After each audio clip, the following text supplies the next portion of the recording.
Click Search, enter ID 17 to enter key data.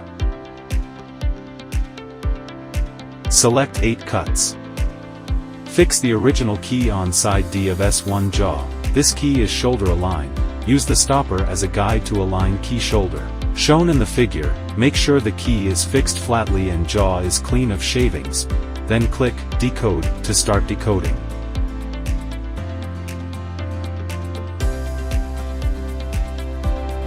After decoding is done, fix a new key blank on the side D of S1 jaw. This key is shoulder aligned. Use the stopper as a guide to align key shoulder.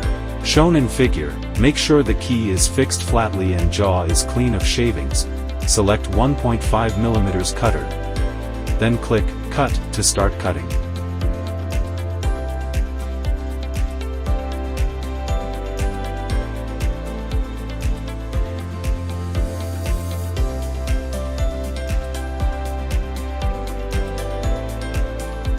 All cutting is done.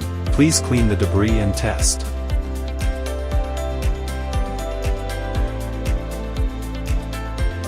The new keys works well.